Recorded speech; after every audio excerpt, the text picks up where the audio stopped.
Alright, boys and squirrels, if you bought yourself a Tesla like I did and you're trying to get it started, it was wrecked, you bought it from Copart, you bought it from Insurance Auto Auction, and you're having a difficult time knowing what the first steps are. So here's what I had to do to get mine started. It was a whole entire headache that I had to go through. So basically, if the airbags have been blown, order the airbags. You're gonna have to eventually replace them anyways, so order the airbags.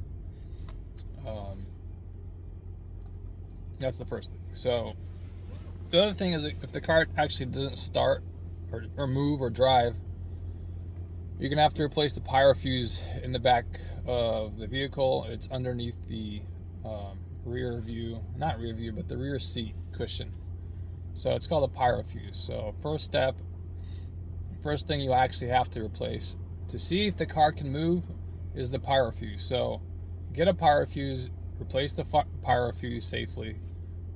Make sure you know what you're doing, because it is a high voltage system. And if you replace the pyro fuse and the car runs, great, you're good to go. If the car don't run after the pyro fuse is replaced, then what you got to do is reset the software on the vehicle. So the first thing you want to do is make sure you have enough battery juice on the car. If you don't have enough battery juice, you could essentially plug in your, jump start it with your regular vehicle with jumpers, and you want to hook up your household Wi-Fi to your car, and then you want to do firmware update. You want to update the firmware, and if the car starts, great.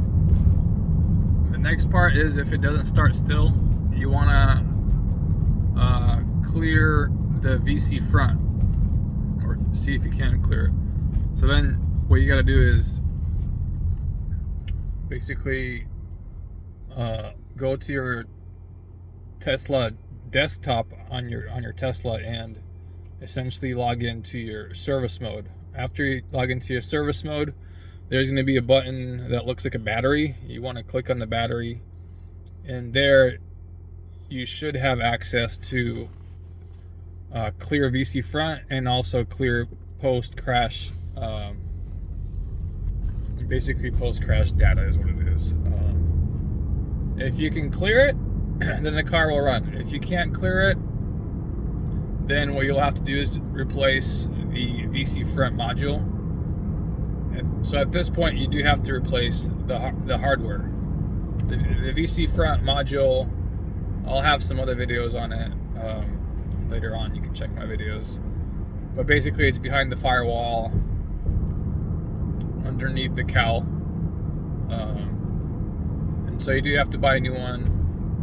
I bought mine on eBay for $300. Make sure it's new.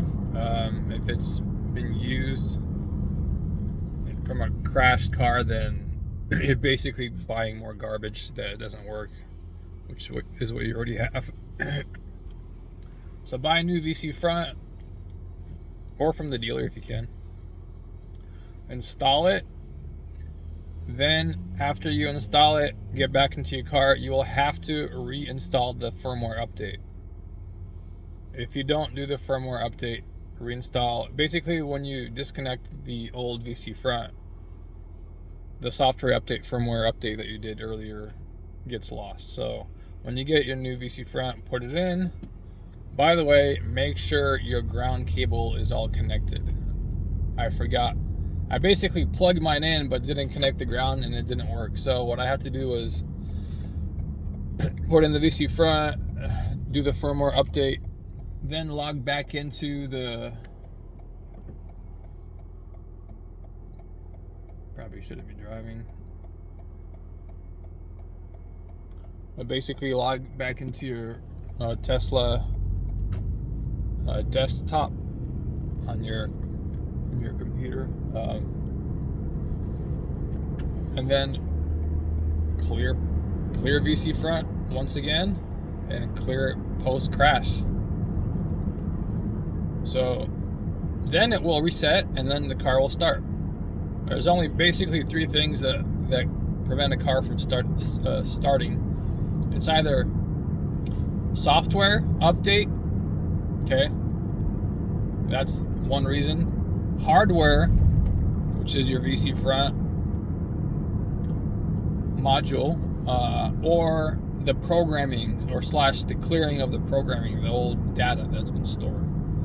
So that's the process. Is if you end up having to get a new VCFront, you put it in, replace the hardware, number 1. Number 2, do the firmware update with the new VCFront. Number 3, then you can clear the VCFront through your car and do clear post-crash clearing of the code. So, but before you do the VCFront, you got to make sure your pyro fuse is replaced.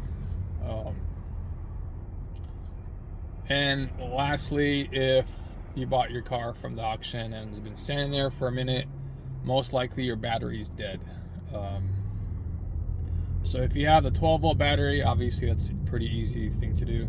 If you have one of those smaller 16-volt batteries like mine did, just buy a new one. I bought a new one for $250 on eBay. You can't really recharge the old ones. In order to recharge them, you have to take them apart. Not the safest thing to do. Or just buy a new one like I did. How do you know if your battery's dead? Basically, when you log into your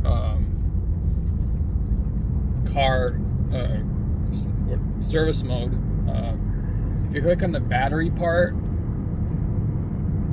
it'll tell you the voltage of each battery. Your high voltage battery, the big one, low voltage battery, which is your small 16 volt. And then I'll either say closed or open. If it says closed, that means that the battery is closing and it's got current going through it. If it says open, it just means the battery's dead and the current, the current can't go through. So yeah. So my story is basically I bought myself a Tesla from the insurance auto auction. I replaced the pyro fuse. Car wouldn't start. So I then bought a VCFront.